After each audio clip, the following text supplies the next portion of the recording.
সাদাকাল্লাহুল আযীম। ইসলামী আন্দোলন বাংলাদেশ ভোলা সদর থানা কর্তৃক আয়োজিত সারা দেশব্যাপী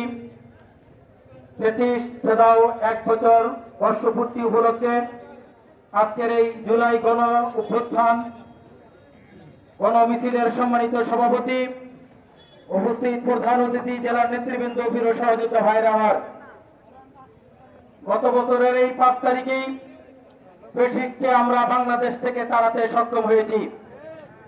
গত বছরের আজকের এই ৫ই আগস্ট তথা ৩৬শে জুলাই দিনের ১২টা পর্যন্ত হতাশার ভিতরে ছিলাম।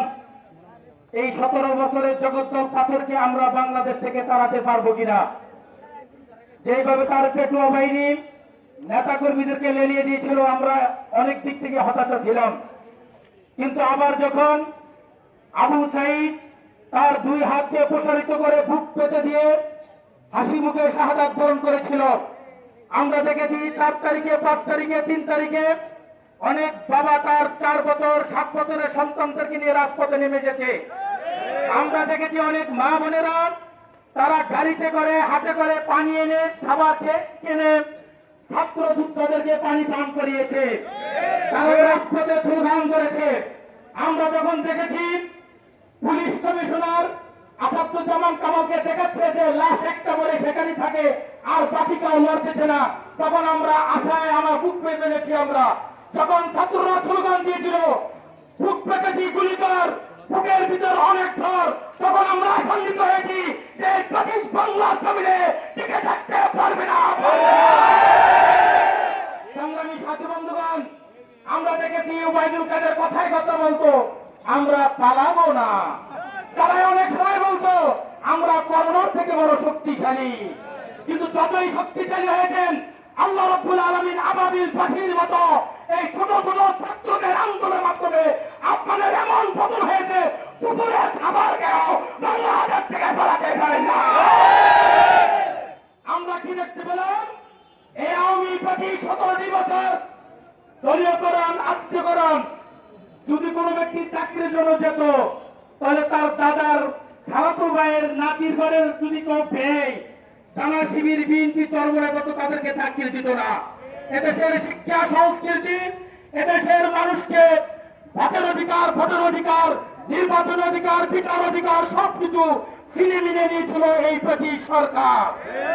কিন্তু আমরা দেখতে পেলাম আমার দ্বীপ জেলা ভোলাতেও ৪৮ জন ভাই শহীদ হয়েছে, ২৪৫ জন আহত হয়েছে।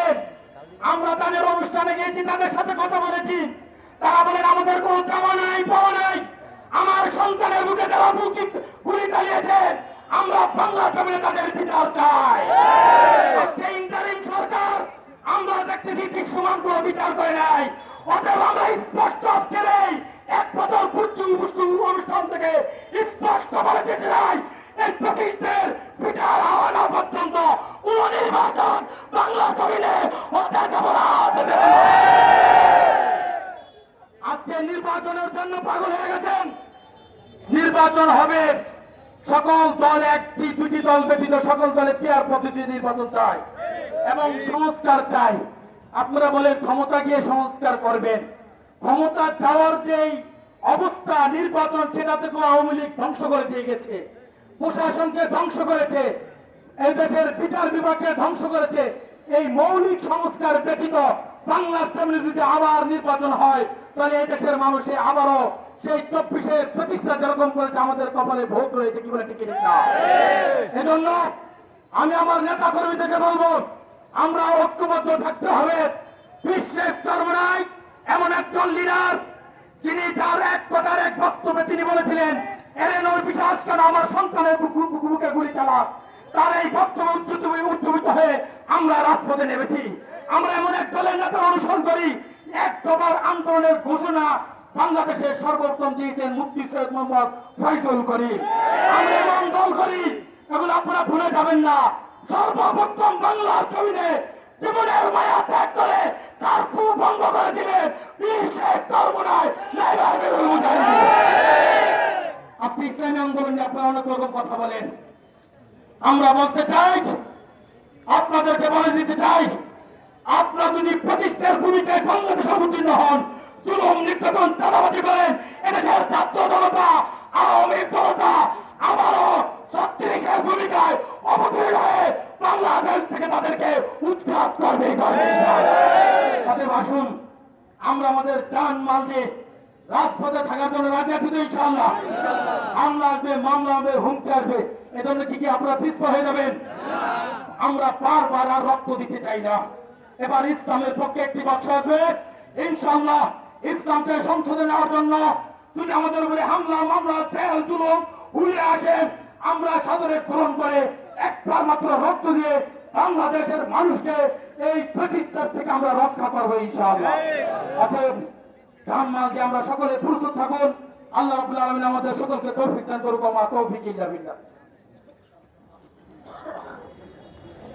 صلى على رسوله الكريم أما بعد فأعوذ بالله من الشيطان الرجيم بسم الله